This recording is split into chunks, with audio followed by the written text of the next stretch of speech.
Well, let's get started. We've hit 1:15, so we'll get started. Great to see you all. I know there's a lot of choice you have today, so I appreciate you taking the time to come and join this session. I hope it's informative, useful, interesting, and entertaining, and we have some great speakers with us. I'm sure it will be. My name's John Morris. I'm an Open Research Manager for Wiley. I'm very happy to be here. It's a really good opportunity to come and meet you and network and talk and have some great discussions. Yesterday in particular, there were some great sessions on AI, the systems and things that are being developed and implemented and sold and used. So it might help inform some of the conversation today. I have brought my iPad to help me cheat a bit and run through some sort of formal introductions and things to get started, because I'm sure we'll quickly derail ourselves as we get into some conversation today. Where am I? I've lost myself already. I thought I was doing really well. You were right till then. Yeah, I was doing well, wasn't I? So let me find my rules of engagement. Here we go. So let's start again. The rapid growth of artificial intelligence is revolutionizing the scholarly ecosystem, offering libraries a unique opportunity to redefine their roles. Researchers are increasingly recognizing the importance and impact of AI on their work. The goal of this session is to highlight how librarians can be invaluable resources in this transformative journey, enhancing learning experiences, improving access to information, and supporting researchers in navigating the evolving landscape of AI. This is a 45-minute session and an open discussion, so we'll see how quickly we sort of get into that discussion and derail ourselves. And we intend to run the discussion in a format which hopefully brings multiple viewpoints together on the evolving landscape of AI, including an opportunity for audience questions and thoughts. So if you've got questions, stick your hand up, please. We've got a few QR codes coming through as well, so we've got some poll questions. It'd be interested to get some thoughts and ideas. After this welcome and introduction, we're going to start with some questions on big picture and AI, talk a bit about ethics and innovation, practical strategies for libraries, and we're really interested to hear what you have to say about that too. And then we've got some polls and questions and things, so we'll see how we go. I'll try to keep an eye on time and keep ourselves on schedule. I'd like to introduce Ray Abruzzi to my very left first of all. He's a Senior Director for AI Product and Strategy and Management with Wiley. Was also the Senior Editorial Director. I nearly got that right. Social Sciences and Humanities Journals, and a publisher for Wiley Digital Archives, which is where I first met Ray 8 years ago on the Digital Archive program. It was absolutely amazing. I loved being involved in that. It was great. To my left, Dr. Professor Wanida from Konkan University. She's a second-class honours in computer engineering from the university, from Konkan University in Thailand. And I apologise for my pronunciation. Master's degree in Advanced Computing from Imperial College London, UK, and a PhD in Computer Engineering from the University of Hertfordshire in the UK, and undertaken postdoctoral research in mobile computing at the National Institute of Informatics in Japan. It's great. So I'm an Open Research Manager. I've been in Tokyo for 4 years. I joined Wiley in a sales role working with the Digital Archive program, and AI is not something I've really talked about, but it's become a fact of virtually every conversation whether I'm talking with institutions, funders and governments. It's a year and a half ago, I wouldn't really have bothered, and it's something that's really been embraced by Wiley as an organisation, and we use it every day, and I talk about it all the time. So I think today we've got a lot to learn, and I'm going to start by, after all that, I promised 5 minutes for introduction. I think we're getting on schedule. Some opening questions to get started. So my first question I've written down is, AI is transforming scholarly research. What's the most exciting development you've seen recently? We've got one microphone, so I'll pass it down and we'll share. Okay. Yes, thank you. Thank you. In my experience, I think it would be the feeling like when you got the maths problem, and you need to calculate in your head, and suddenly somebody hands you in with the calculator. So I think AI at the first, from my experience, it's like, oh wow, something new that can help me to work much better. And now I feel like, what if I don't have this calculator in my pocket?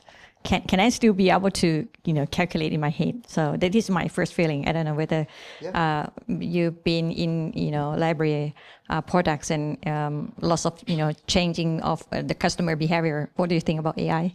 Yeah, so it's interesting that you mentioned a calculator. I was thinking about the same analogy. So I've been building library databases and working in digital archives for 15 years, maybe longer. And digital humanities, natural language processing, these were all, and text and data mining before that, were all instruments we were using to process large corpora of texts and to try to understand those. So somehow working from 15th century manuscripts into archives into AI makes sense for me. But I think what I'm excited about, and the reason I think you mentioned the calculator, right, is that my son was not allowed to use a calculator in his classes until he learned math, and then he could skip that part, right? And we're thinking about AI a little bit in that same sense. Like, how much work does a student need to do before the student can say, I know how to do this work, my critical thinking skills are developed, I understand the concepts of this subject, I understand the jargon and the interrelationship. Now, can I use AI for that stuff? And then I need to do research for this second part, right? So is AI the sort of calculator, right, that we can rely on to do these calculations, where that saves me time and energy, and I can spend more time thinking about the material I have and less time discovering it, less time analyzing it, right? So there's a sort of parallel that you mentioned there. I think about, I'm not Johnny AI, right? I don't think AI is going to solve all the problems. I don't think it's going to do everything it says it's going to do. I think we're going to find out in a few years what AI is good for and what it's not good for, where it's practical, where it's useful.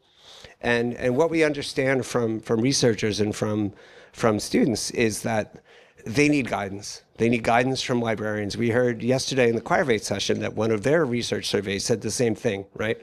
We want to use AI, we're more interested in using AI, but we're not sure where to use it in my article writing, where can I use it in my research, where do I cite it? Do I have to cite it if it brings an outline to me? Do I need to cite it here? How do I cite a chatbot if there's no citations and references inside, right? What do I say? And I think the one of the things we want to talk about today that I think is exciting is the opportunity for libraries to step into this space, right? You've always been in a space to guide students to resources, right? You create LibGuides. You point students to the right resources for their classes. You help professors, when they come and ask, which they should, what resources are available for their sections, for their classes, or even for their dissertation programs or their graduate students. And I think that gap still exists, right? So if you look at publisher websites, and then I'll stop talking, and type in researcher guidelines for using AI, right? You'll see a page from Clarivate, and a page from Springer, and a page from Elsevier, and a page from Cengage, and a page from Wiley. And we've got guidelines for researchers, right? But and they're remarkably consistent. So the next thing I hope we talk about is have ethics changed? Has AI changed ethics at all? And I think it's one of our poll questions, I'm not sure. So I talked about 3 different things there. Okay, so get ready. But I want to hand this back to John, and we can pick up on the next thread. Thank you very much. Feel free to raise your hands if you have questions as we go along as well. And comments here. We will have. We'll try to pause in a little bit, but if you've got something you'd like to say and add, please do so. I was actually going to ask. Thinking about the most exciting developments, I thought you might refer to a product or a specific sort of thing that's been developed, and it wasn't what you just mentioned, really, right? So maybe we'll talk about ethics in particular. I think it's a really important point to raise. But I wanted to ask about misconceptions around AI. What do you think are the biggest misconceptions that we have? Is that related to what you've just said, or are there other points you might want to raise? I'll go, and then please, Dr. Juanita. So remember at Google Translate 15 years ago, you tried to translate something, you saw that it was crap, and you said, I'm not using this. This is terrible, right? It's gotten better. It's gotten much, much better. But people my age still go to Google Translate. I don't know. I'm not using that. Because our first encounters were very awful, right? It's progressed slowly and gotten better. It's not perfect, but it's gotten much better. And I think what I see happening with researchers, who I know, is that they put a question in they already know the answer to into a chatbot. And they want it to get it wrong. They want it so badly to get it wrong. And then when it gets it wrong, they go, AI sucks. I'm not using AI. My students can't use AI. It becomes very binary, right? Can I use AI or can I? And that's not really, I think, the space that we're looking at. What was the question? Oh, yeah. So I think that the hype around AI, if you've ever driven into San Francisco, every single billboard and every single thing you've ever used in your life is now AI. Cash register is AI. You know, the door is AI. Everything is AI, right? And that's just not the case. So I think the misconception is that machine processing and computing and analysis are somehow new. They're not. They've existed for quite a long time. Your calculator does some of this. But I also think that the misconception is that publishers and that proponents of AI, particularly application builders, but maybe there's two different things. Publishers, I think, are walking into AI slowly and thinking, I need to serve the needs of researchers. I'm a content producer. We produce peer-reviewed, authoritative academic content. I'm not going to build you an AI application. That's not what I do. I provide the content that feeds applications. And I think the misconception is that the publishers buy into the hype of the AI application producers. And I think that the real story is that the tools are only as good as the content inside them. And if I don't know what's inside them, I'm not using your tool, right? Because I can't trust if it's a Reddit video or Rumble, or I don't know what the hell goes in those things sometimes. But I need to know what's inside. So I think the misconception is that the tools that are available publicly constitute the state of the art for the tools that are necessarily useful for research and development and for education for that matter. And actually, I'm a researcher, and I'm also the boss of the researcher, which is the vice dean, who promote the research for the researcher. And I used to be the director of the library that I supposed to get some good contents for my customer. I think the misconception of AI in my three roles, I found that is we call AI literacy. Depends on the customer or depends on the researcher. If you know a lot, you know the capability of AI, and you can choose the right benefit of the tools. But if you don't know at all, and you would feel like, oh, AI is God, you just put in and you get everything. And once if you don't get everything, you blame it. You say, oh, how come, And I think I feel, because I did my research in AI in 2000, I finished my PhD in this area.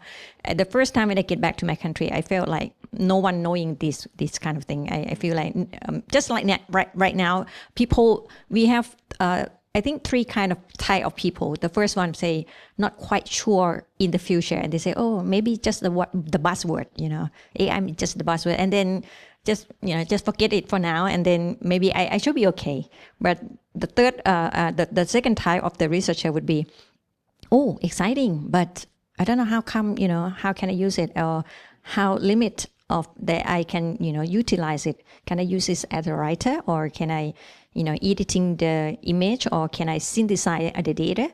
I mean, the benefit of AI that I'm not quite sure how they can use, but the one with expertise, novice, researcher, that they know how to manipulate and dealing with AI. So I think the misconception of AI used for researcher right now is depends on your literacy, and is the role of for the librarians to tell them. I mean, at the first time when I jump into this world, library services, I heard data literacy, media literacy, IT literacy, and now AI literacy. I think even though librarians doesn't know what is it, so it's a key that we need to let them know, and the misconception would be disappear. Yeah, this is my point of view. Yeah.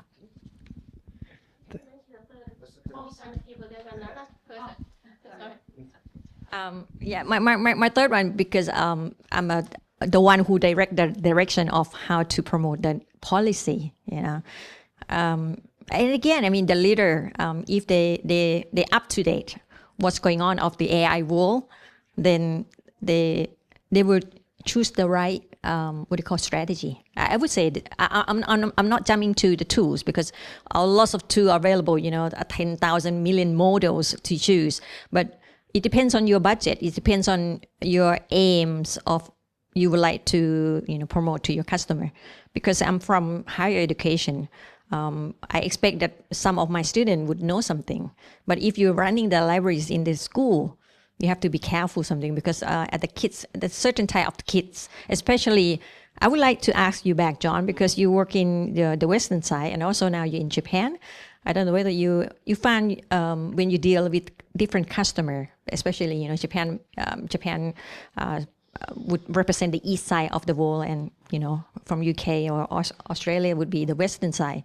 The culture of customers is so different, and again the way of using AI would be different as well. I would like to learn from you as well. Would you like to share with them? Thank you. It's a great question. I was going to ask something very similar. I'm curious to see what the perspectives are on, regional differences and what it's like.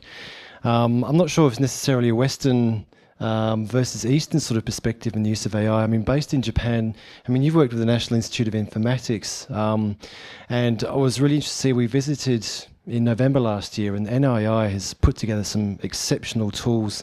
Again, it's focused around content and using what Japanese researchers put together, their own databases, and trusting the source of information that they have. But the investment is significant, and the Japanese government's put a lot of money towards investing in education and tools around AI. It's a real key sort of strategy of their national plans for the country.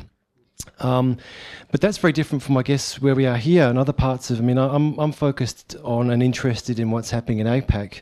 I don't know a great deal about China, but there's a significant volume of investment there in development, and we know that they're really advanced in terms of AI usage. Australia is quite different, of course, but then there's plenty of areas in Asia Pacific where I think they're seeking guidance from publishers, looking at their own information. What do we know? What can we share? What advice can we give? And that, whether it's around ethics or other bits and pieces as well. So I was going to ask the same sort of question. What do you think about it? Because I think there's a great deal of difference and disparity depending on where we are. I don't know if you have any comments on that as well. Let's involve our friends.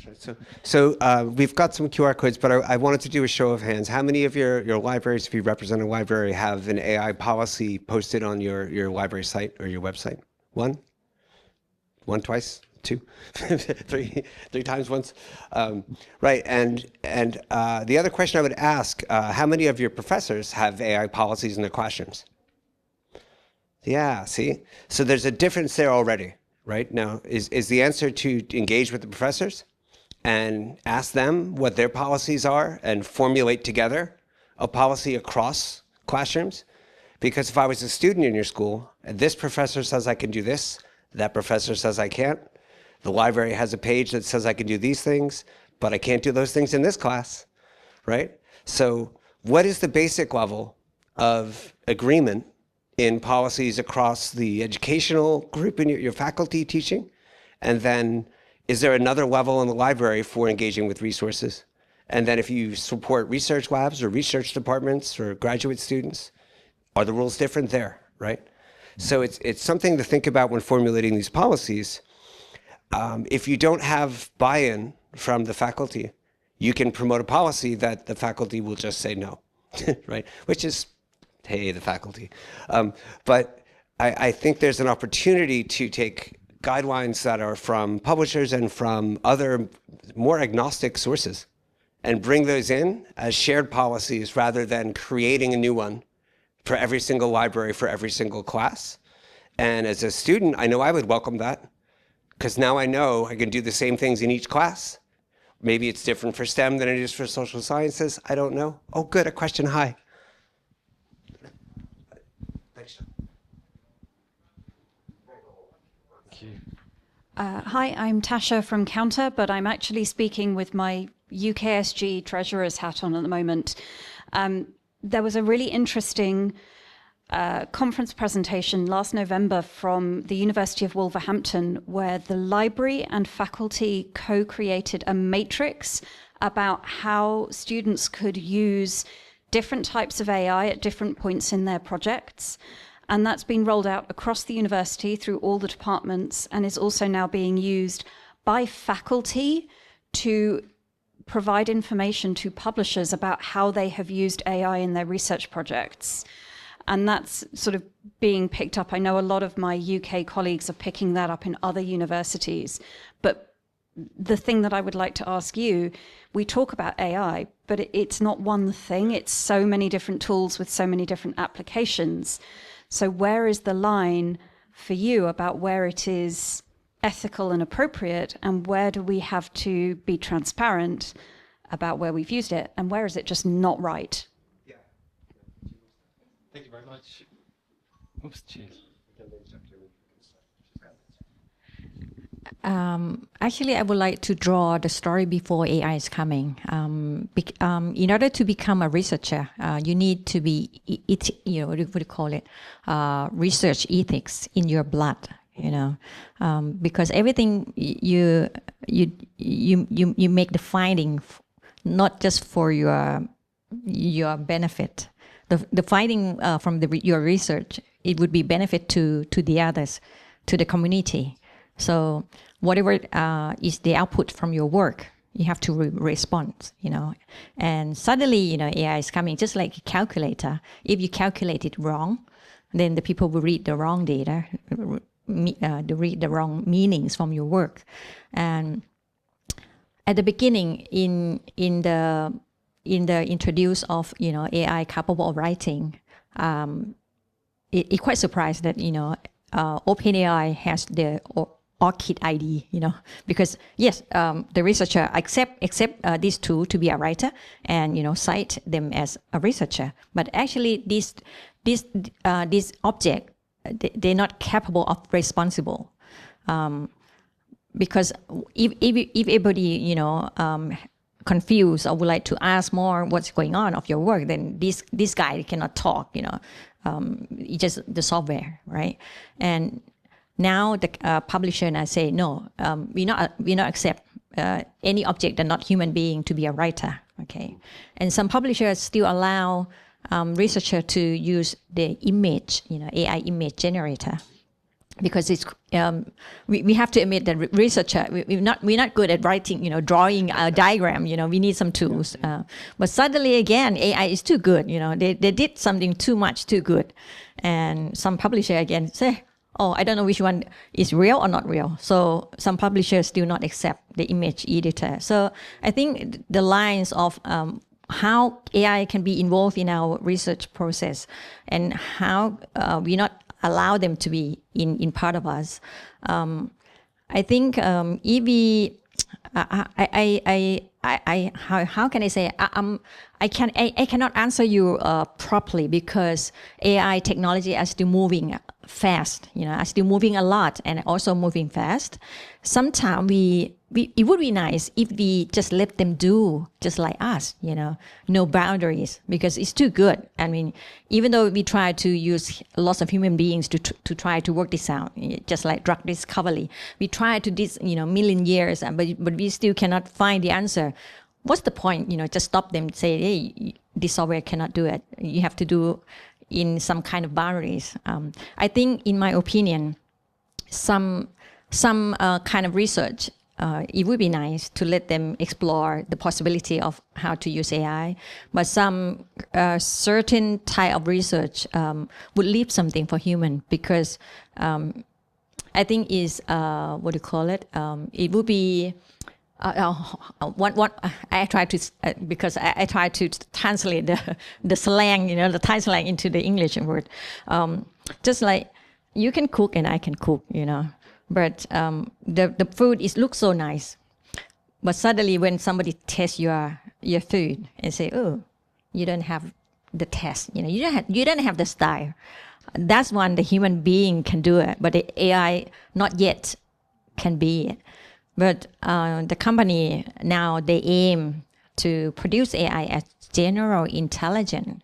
I mean, even though they seem to be so good, general, they know everything. Even as, we have a limit capacity of, brain. We can know something because we have only 100 years, the most, to be in this world. And you cannot read the whole world books. But the AI can read everything.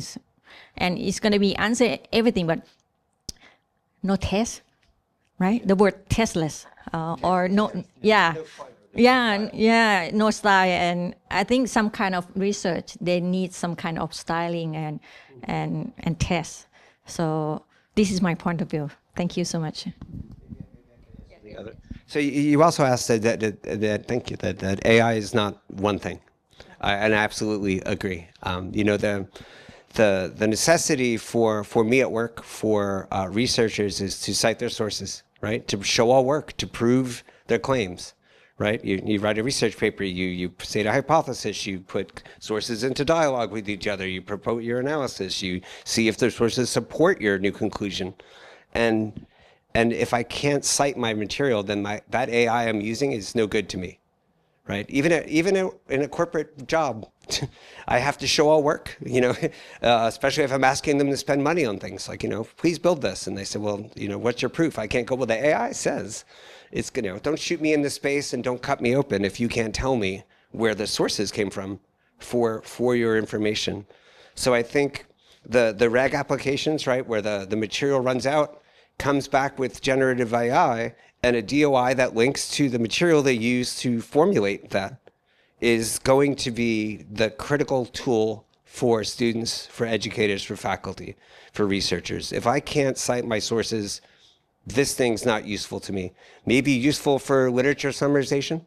Sure. For literature discovery? Sure. Right? But if you pull the summarization and you're wrong, you'll find out.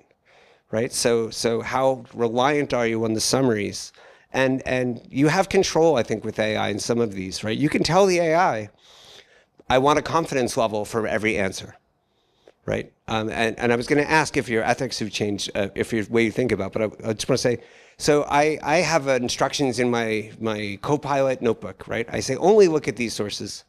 And when I ask you a question, give me a confidence level based on how much of your analysis came directly from these sources and how much of it you thought about in between, right? And assign a confidence level. And suddenly it doesn't know everything that it thinks it knows. Right? It's no longer overconfident. Oh, sure, I know the answer to that. Well, I got that. Now it's saying like, I'm only 40% right. I think I'm only 40% right. It's confidence. It's not accuracy, right? So you can teach students, you can teach faculty to use AI to make AI look at itself, right? And you need to give it parameters. Rate your answers based on how confident you are. Did you make stuff up? How much of it came from academic sources? How much it came from the web? Did you go look at Rumble videos? What did you do to get the information you're giving back to me? And if the application you're using, because there's all kinds, won't do that for you, that's not a research application. That's not an educational application. It's not a teaching application. And there's lots of different options you have for those, right? So when I was asking about ethics, I'll skip the question. So I don't think ethics have changed at all, right? I think ethics are exactly where they used to be. And I think there's a new way to subvert ethics that we need to pay more attention to. And the funny part, I guess, is that AI is trying to do that for us right now. So there's an LLM that's being built entirely on human-written, handwritten material so that it can detect AI-generated text. So they wanted my 15th century handwritten manuscripts. They wanted the materials that predated 1997, so that they could incorporate that material because they were for sure that it was not written by machines, and they want to use that to check against machine-written content, like Turnitin, right? But on steroids. So it's an interesting sort of introspective look of AI at AI. But I think if I asked someone who's a media specialist, is this video real?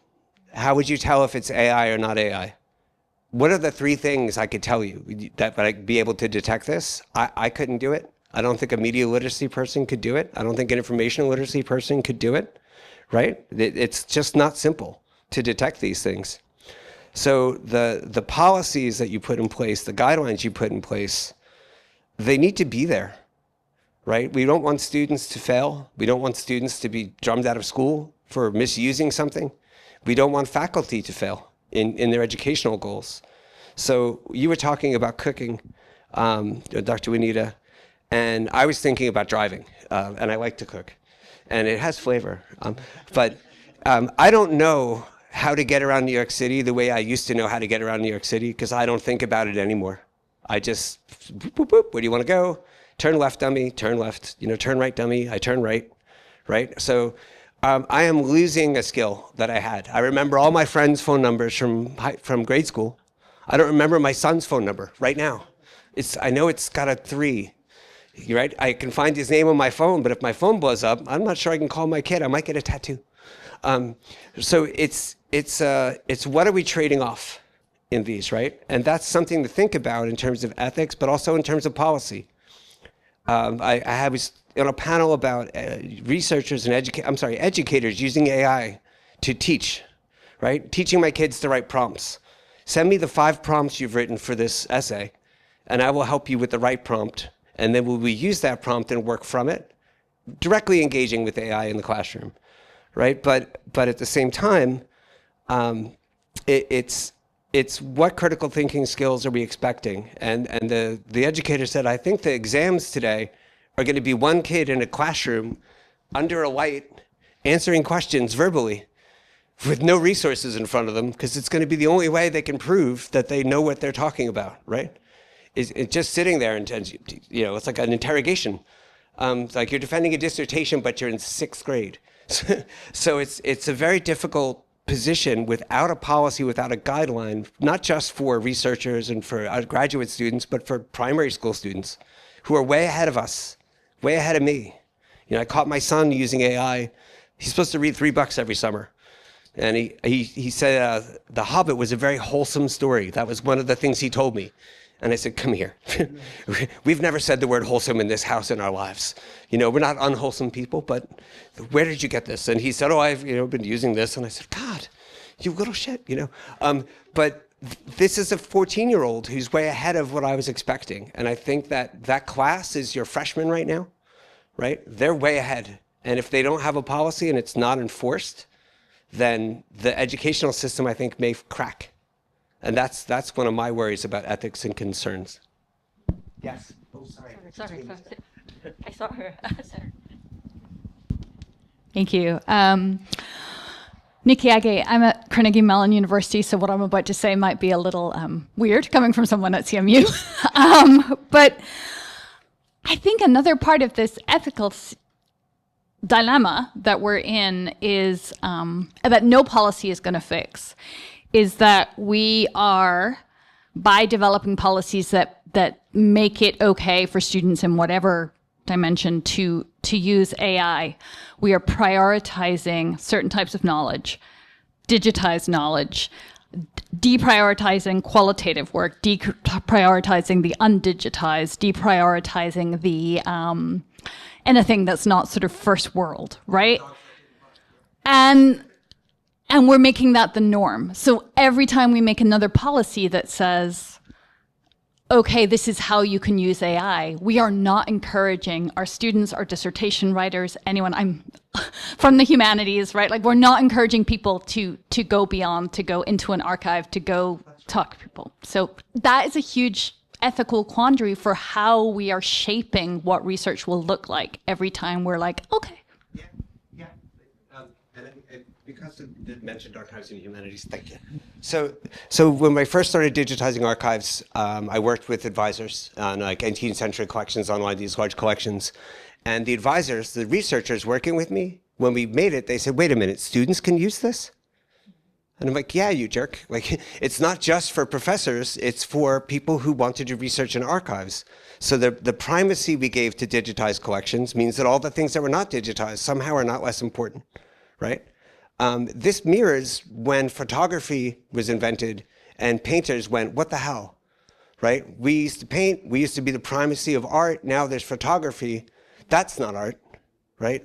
This is art, painting is art. Now we have artists and photographers saying, that's not a real image, my photographs are real, yours are fake, right? Or the ferrymen still get a subsidy from the government in the Thames because they had to pay them when they built the bridges because the bridges took away their work as ferrymen, right? They still get the tax, I don't know how. The UK labor laws are insane. But every time a new technology replaces an existing technology, there's a gap, right? And the primacy of digitized text is someone who digitized millions and millions and millions of pages from libraries all around the world. Printed text somehow became more important in every research paper than handwritten text, right? And now that we can translate, ATR, handwritten text, manuscripts have suddenly come back as a research tool, but only because they're searchable. So is the availability of material that AI is making, is it a bad thing? Is it a good thing? Is it better to have digitized access to archival material than not if I can't get a pied-à-terre and go to that archive? So there's a trade-off, I think, that you're talking about. And I know that it creates issues as well as sort of, not just ethical issues, but structural issues. I think that is more what you're talking about too. And those are things that I think the administration and the library both need to think about when they're not promoting AI necessarily, but providing guidance for a tool that exists. If you don't promote AI, if you don't provide a policy, does that mean they're not going to use the tool that's available? Right? So it's not like you can ignore it and it will go away. It's there. I can't stop it. You know, you can't stop it. There can be a hole the shape of you in AI, or there can be AI without you, right? Or AI with you. And I think that's the way I think about it. Do you want a hole the size of your university in an AI world? Because I don't think the genie's going back in the box.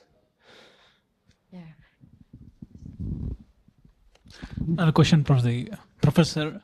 So in every university, you will have the policies, do's and the don'ts. So which are the top 3 don'ts which you emphasize in your university?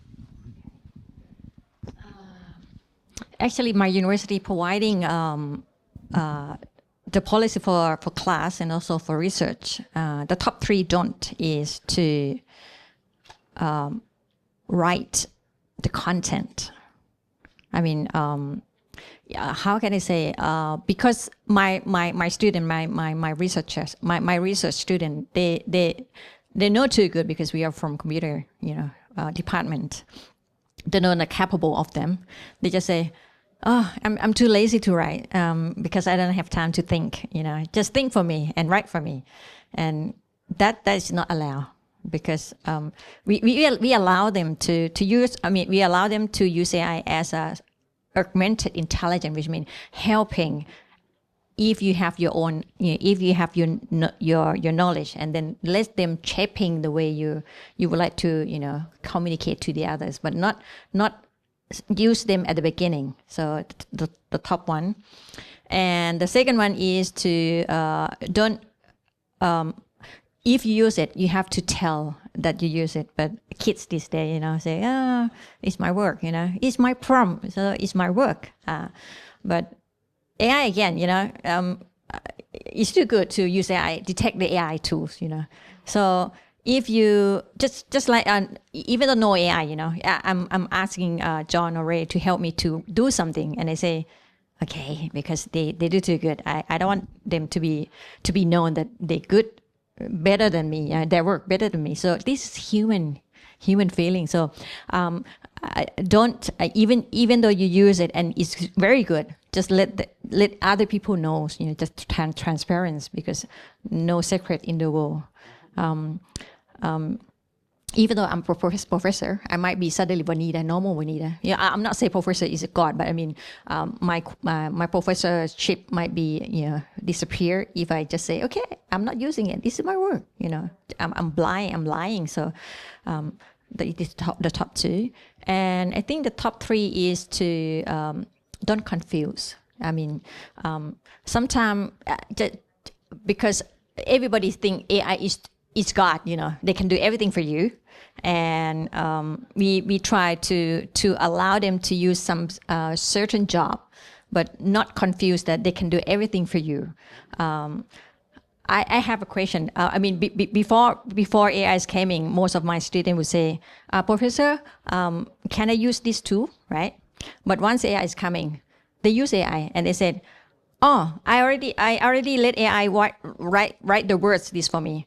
Can I use another AI to find the citation to fit in the AI just written which is not you're not allowed to do this. I mean, even though I asked John to do the work, and suddenly I say, Ray, can you read John's work? And Ray, can you do something for John? So don't confuse. Where are you? In in this position. And just like kids use AI to the assignment, and then teacher, they know that AI know the answer and say, okay, let becoming a teacher assess the homework for me. This part of the work even though OECD write the guidelines, some kind of human judge or sensitive work, don't let AI to do this kind of work, because you need some room for human being to judge why the kids writing the answer like this. They might have some experience, they might have some background. I mean, even though the same problem, you might judge this person 10 score out of 10, even though the answer is not really right, but I know your background, you need some kind of, empathy and learn your student. But I mean, in kind of, judging, don't confuse, it's still this job can have to be human being to do this. And I heard lots of conversation about digitizing, non-digitizing. I think even though I'm a user, because I'm a researcher, and also the one who would like to buy the product from lots of publishers that use it and create AI tool for the customer. The other days I asked you, I don't know whether you have a question for me. Am I allowed, as a researcher or the customer for the librarians, to use the content that my university already subscribed and sent to the AI to learn from me? Am I allowed? Thank you. Yeah. Sorry. I have no question yet. I don't have to answer yet. No. Excuse me. I was just thinking. My brain was in a different place. We have only 2 minutes left, so I'm going to answer the question. And I'm interrupting the question before I've even answered it. If you have time, please have a look at the QR code here. I'd be interested to see. You don't have to do that right now, but it may be helpful afterwards. You'll be able to see the poll results for this as well afterwards. So I'd appreciate your feedback. And we'd intended to go through and potentially just discuss it during the session today.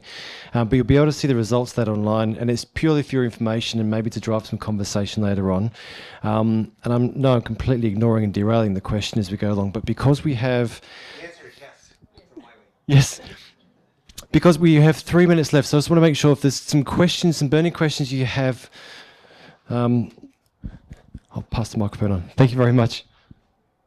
Hi, I'm Noraida from University of Science Malaysia. My university is still discussing about coming up with a policy on AI, because we have a policy on plagiarism. We have a policy. We have a policy that before a thesis is being submitted, it has to go through Turnitin. So a measure to decide whether a thesis can be submitted before the university will officially receive a PhD thesis as being submitted before examination is through Turnitin. I think the dilemma is really about the decision makers trying to decide the rightfulness or the wrongfulness of AI. It is in a spectrum, and they can't decide what where do you put it. So for example, if you say if you detect a thesis with AI 40%, is that closer to plagiarism compared to if it's 20% or compared to if it's 60%, for example? So I think this is a big dilemma about, but students are using AI for their thesis, and supervisors can detect them, because supervisors themselves, especially the younger one, they are using AI. So we had a case very recently where during the examination, so the examiners actually passed the thesis with major correction in terms of the content, but the single examiner who was supposed to recheck the thesis find out. So he put the thesis through AI. I'm not very well versed in AI, but he put the thesis through an AI tester. So he found that 40% is AI generated. So then he was trying to say, oh, if you don't change, please rewrite your thesis so that it is in your own words. So the student wrote that is in his own word and then resubmitted. And the examiner said, you have to go through proofreading. So then he sent to proofreading. So after he sent to proofreading, the AI test come up with again 40%. So the proofreader must have used the AI. So this is a very convoluted kind of situation. It is unlike clear plagiarism, So it is very, very difficult to decide, especially when the society itself, the contextual situation is not really very clear about AI policy. So because if you're going to set it as a policy, it has a long-standing impact on the thesis. So in the meantime, we are still using it, and because there's no policy. So I think this is the dilemma about ethics and. But the scary thought I put into I advise on a journal, a history journal. I tell them that while the AI may not detect your AI now, we will later. Right? We'll be able to run your dissertation, your book, your journal article through a detector that is going to be better in 5 years. And maybe you just lost your degree. Maybe you lost your job, right? So you may be using AI and hiding it, but it won't hide very long. It scares the crap out of my son. That's right. But the detection will get better. So if you're fooling someone right now, good luck in 3 years when someone decides to run the whole graduating class of 2025 through the AI detector, and 15 people, 25 people, half the humanities department, not to pick on the humanities, suddenly has to go back to school or lose their degree. So I scare kids with that. It works. Sure. I think we You mentioned that somebody asked about uploading the PDFs, and you said Wiley's all fine with that. So what about open and closed systems? Because if it's open, it's going to be uploaded to anybody can reuse it. So I'm an evidence synthesis librarian. I do, and everybody wants systematic review to be fast and easy. Right. And so they want data extraction to be able to just put the PDFs up, use elicit, put them up, and extract the data. Our copyright experts say open and closed systems. So it depends on the CC license for the articles, right? So if it needs to require attribution, then you can't run it through a tool that won't attribute the content on the way out. Yeah. So our copyrights are saying it's an open or closed system. So not necessarily, because if you upload a PDF to an open system, ChatGPT, correct? You mean and entirely open open system. You can use so it personally, but you can't upload it to a. But you have to upload it in order to get the data out. So, just to be clear, that's okay. And the other thing is, we have students who are using AI for their dissertations, and they are failing their orals. Yeah, that's what I'm saying. Exactly. They pass the dissertation itself passed, but they failed their orals. Yeah. Because they don't know what they're talking about. Yes. See, that's a very skeptical person. John, do you want? You have good reason, don't you? Yeah, thank you, everybody. If there's any last questions, we're over time. I know the next session doesn't start for 15 minutes, but I think we've managed to get through about 3% of our questions today. And I really appreciate the conversation and thoughts today, but I might give it a quick wrap up and say thank you. But any final thoughts you have to share? Yeah, may I have my last presentation?